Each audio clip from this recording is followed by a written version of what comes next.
Hello, welcome to the channel.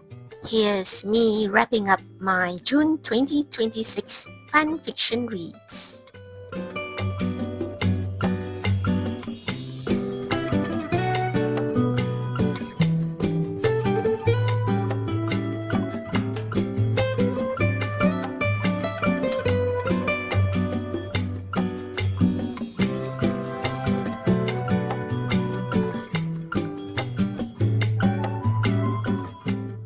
Simple border first.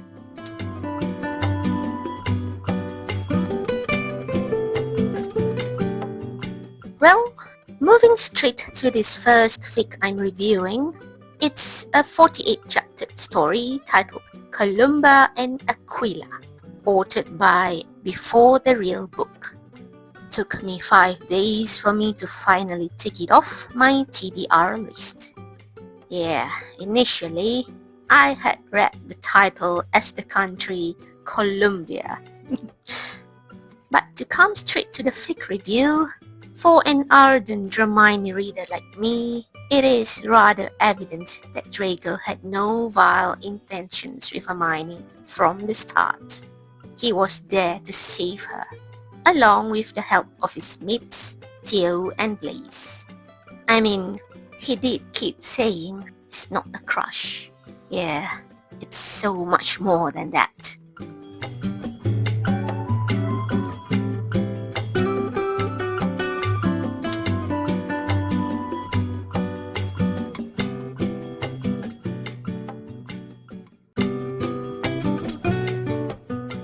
But gosh, that scene of Cormac McLagan's attempt at defiling Hermione in the cell was uncomfortable, really detailed and volatile. So glad the Slytherins really had him as a torture toy as punishment later in the story.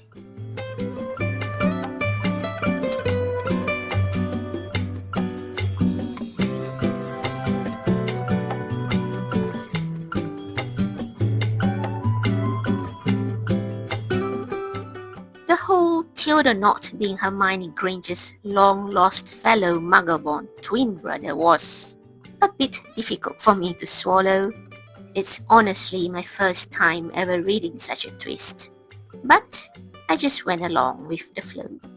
Although I will not deny that their magical twin born with those telepathic capabilities was nicely written. It explained why some magical twins, like Fred and George Weasley, were so in tune with each other, while some others like Padma and Parvati Patil weren't. I mean, the bond sure was a convenience, coming in handy almost all the time.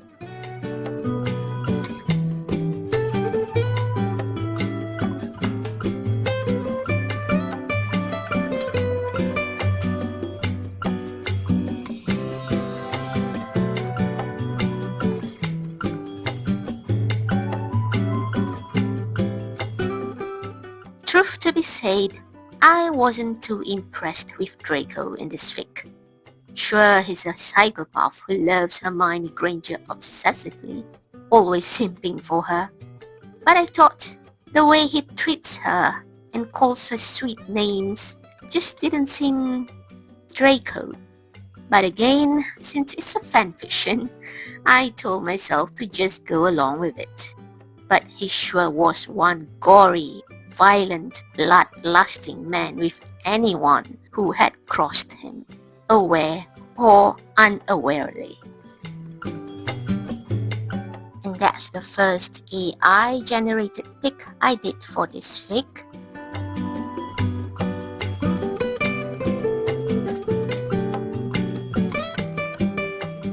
Yeah, at this point, I wasn't yet aware my camera had slid down. Sorry, will be fixed in a moment.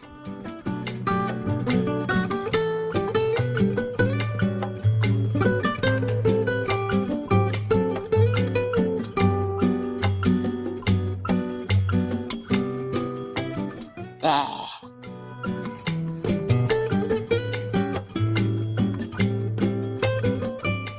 Learning how the Order sees Hermione as a lesser priority than Ginny Weasley was heartbreaking, disappointing, but understandable.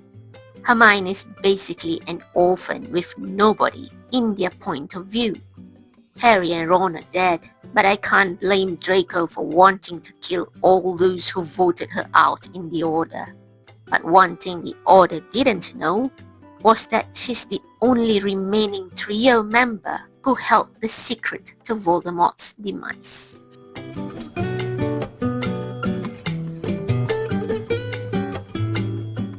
And more AI pictures? Seriously, if you're still against AI, it's really too late, baby. Love it, hate it. AI is here to stay. You'd be blind to not see how Harry Potter is just one of the many fandoms that have flooded the AI arena.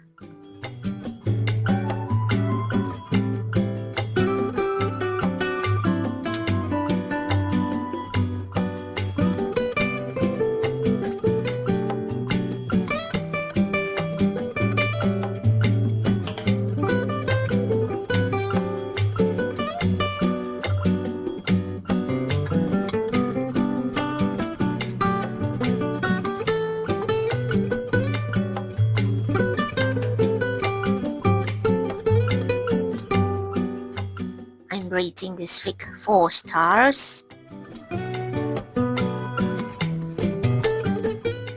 Oh, I have to comment on the author's clever play with those Deathly Hallows.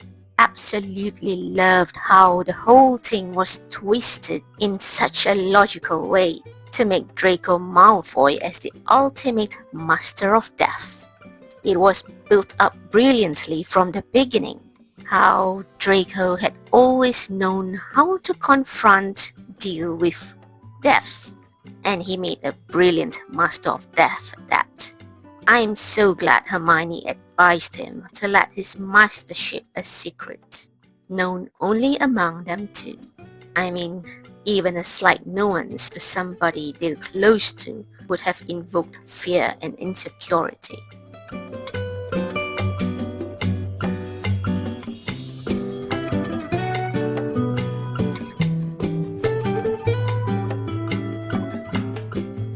Yes, Fox, the Phoenix.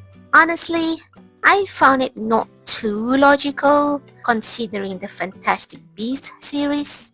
That bird should have only belonged to the House of Dumbledore. Being the Master of Death by right shouldn't have anything to do with his ownership.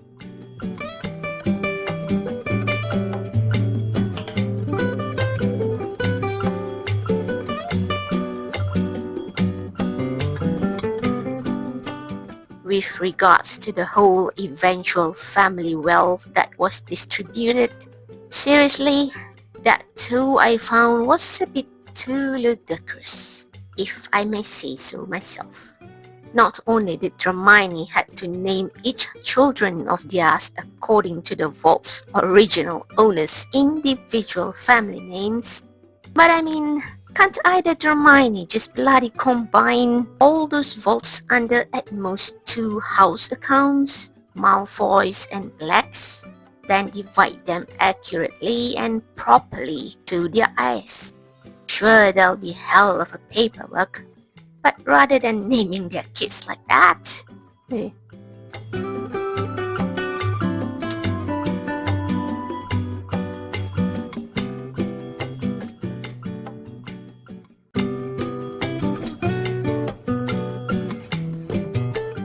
But all in all, the fic is definitely considered epic, seeing the scale of it. Though I confess, I'm never a fan of epilogues that suddenly focused on a new generation of kids. And to digress, Narcissa Malfoy's fear of the Black family madness was proven true after all. It's evidently passed on to at least one of Draco's children.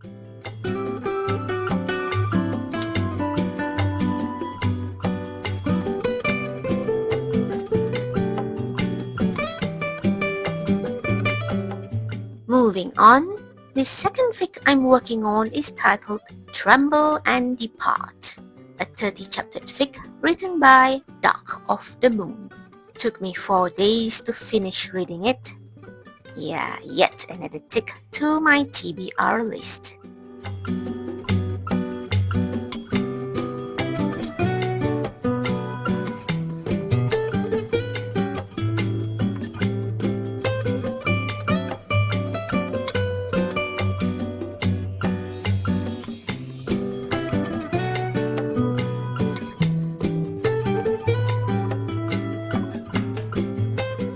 Well, first half of the fic was set basically at the noble house of Naught Manor, a true haunted manor for any muggle.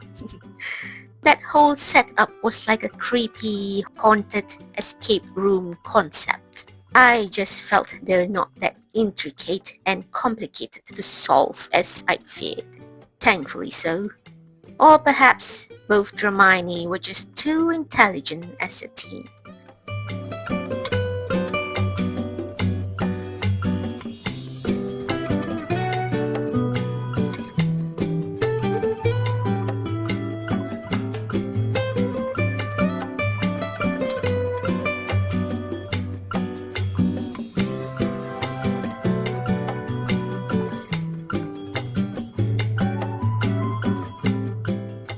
I was actually already guessing from the beginning that time didn't run normally in that house.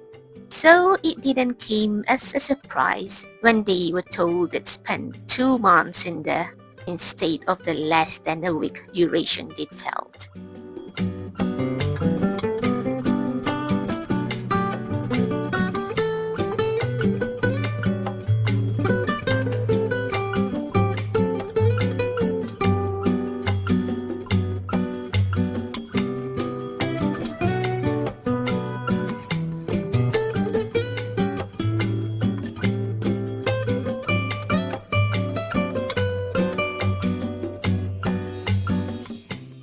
I have to commend on the house though for actually being a good host when not tasking its guests, providing them with real food and even a place to rest and shower.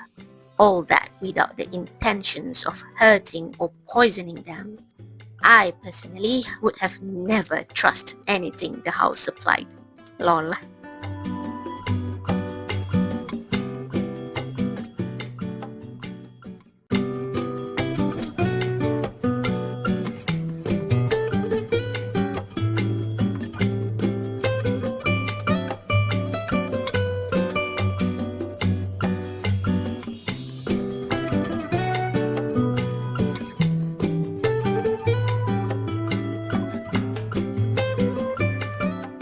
Also, as menacing that Black Guardian Dragon was, he never hurt Dramione.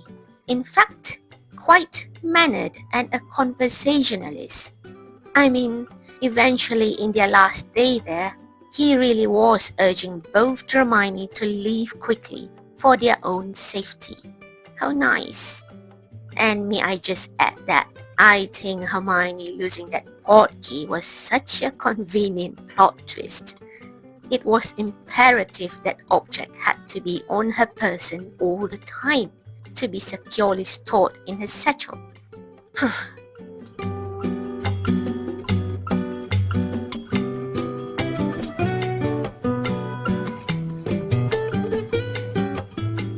First AI pick I did for this fic.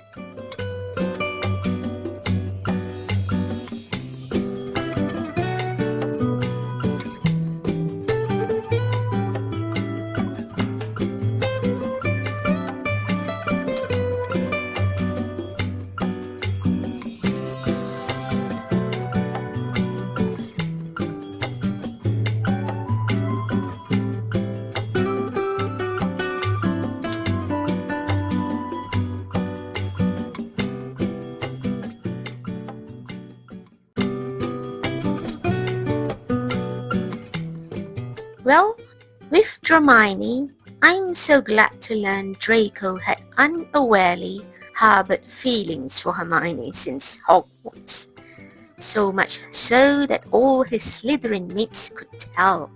But him still attempting to deny the notion when Theo brought it up was cute. But luckily, with Theo's advice, Hermione went really upfront with her feelings to Draco, assuring him that his feelings are requited.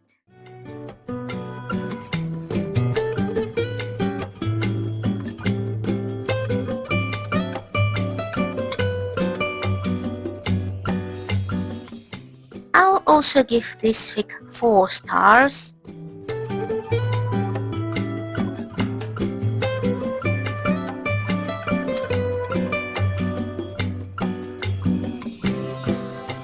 And yeah, for once, I'm not sorry Ron Weasley was not present in this fic. But it was rather awkward knowing his elder brother Charlie was the one trying to make a move with his baby brother's ex-girlfriend. Yeah.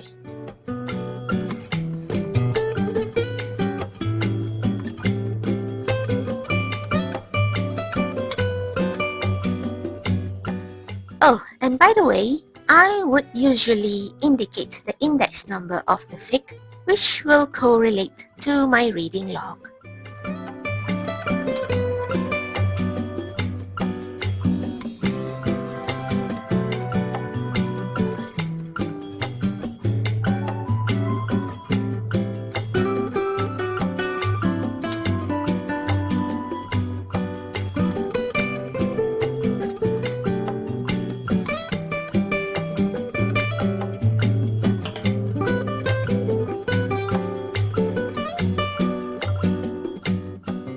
Oh, I was admittedly doubtful if the successful antidote Draco made that woke Hermione would work on other Muggleborns. I mean, Draco had used his own blood as one of its ingredients.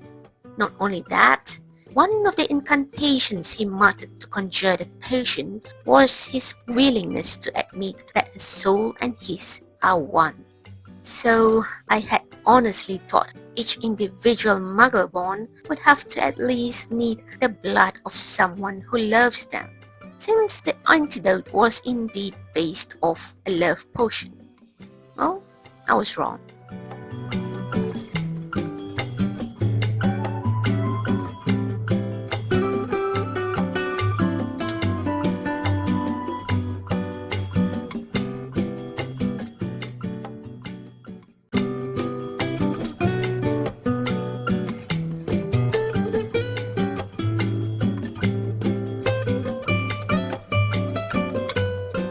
It was a really pretty slick twist with the main culprit though, poisoning Muggleborns via the ink used to print the Daily Prophet. Really clever move, since it would only affect Muggleborns.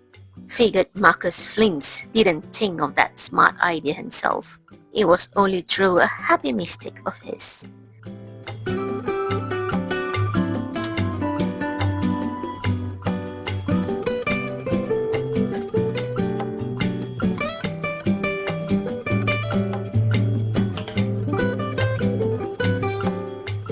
Well, overall, I feel the fic was done up and planned out nicely.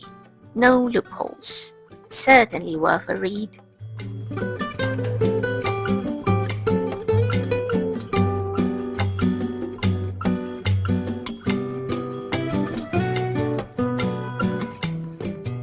For all the other fic reviews that I do not give 2-page reviews like earlier, I review them like this. Just a simple, functional template.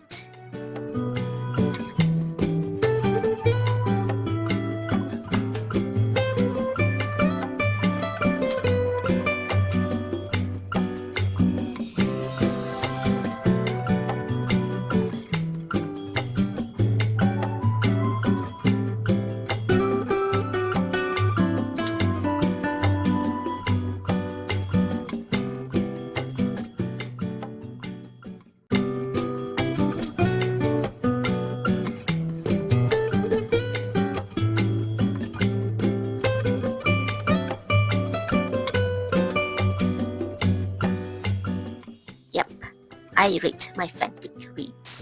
is my journal. I do what I want in it. I use the COLUMBA system to star rate each story.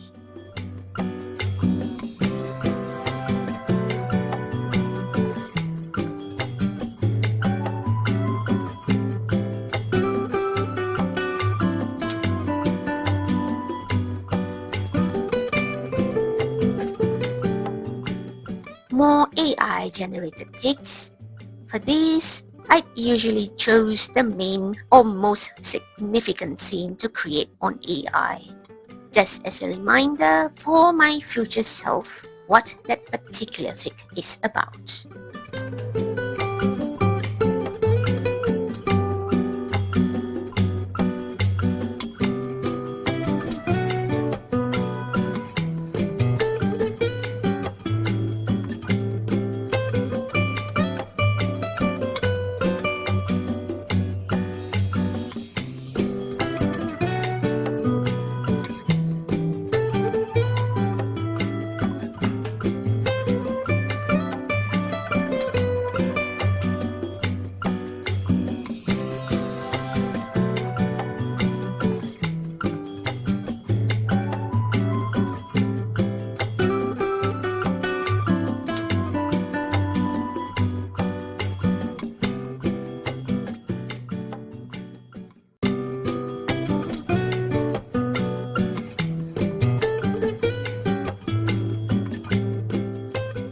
Yep, got a cover and accessory. That second fic there, my absolute monthly Dramione rack. A one-shot titled 5 times Draco Malfoy accidentally apparated into Hermione Granger's blade, and the one time he meant to. Yeah, a mouthful. It's written by the Francakes, my one and only 5-star rated fic for this month.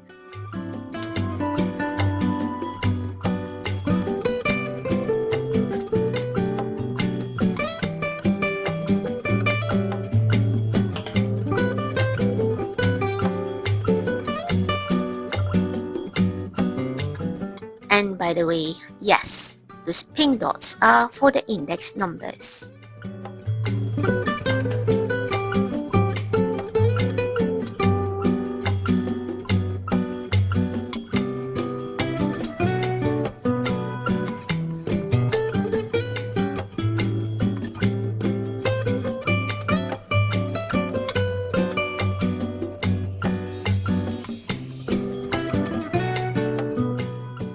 This is my reading log. I'll color the index number of those fics I reviewed earlier, just in random pinks of my palette.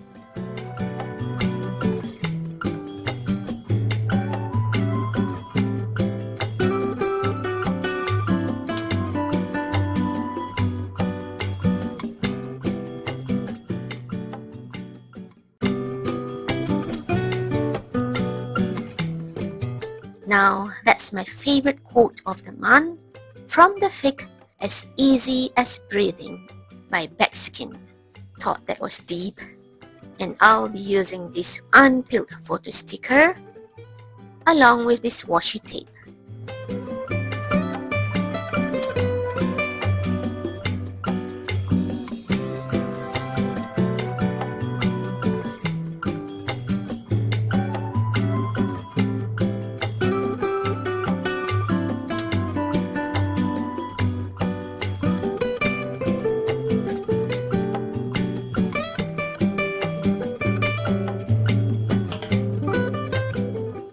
To make like a flat window, just for a simple interactivity. I'll be using pie charts for my monthly statistics with this app called Trace Table.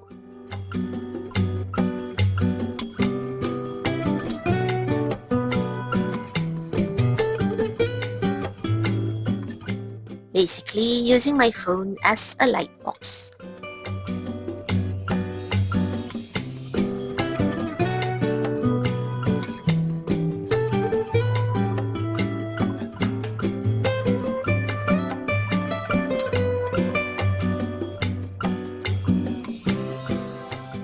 Here's listing down the tropes.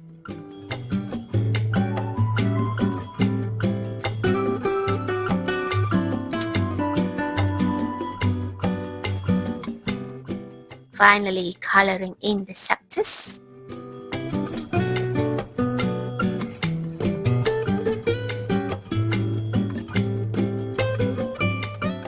I'll conclude each chart by darkening the partition lines. And I guess it's time for a flip through.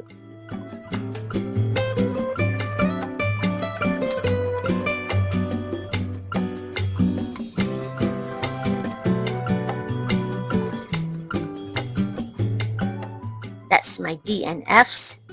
Quite an increase this month. Just over half the page.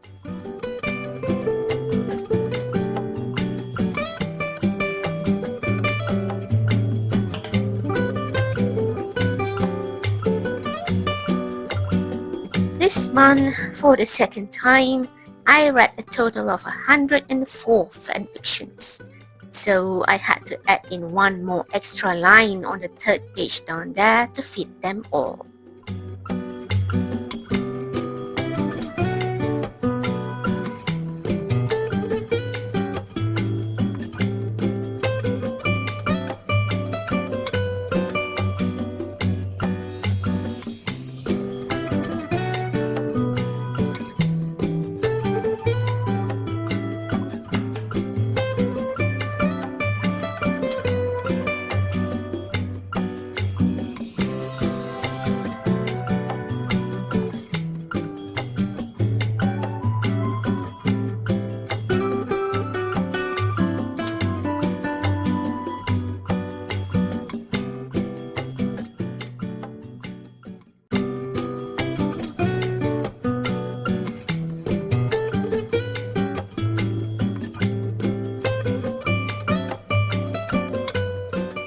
Yep, still can't show this fully for policy. So I guess that's it for this month's reads. I thank you all for watching up till here. Till then, happy reading and bye!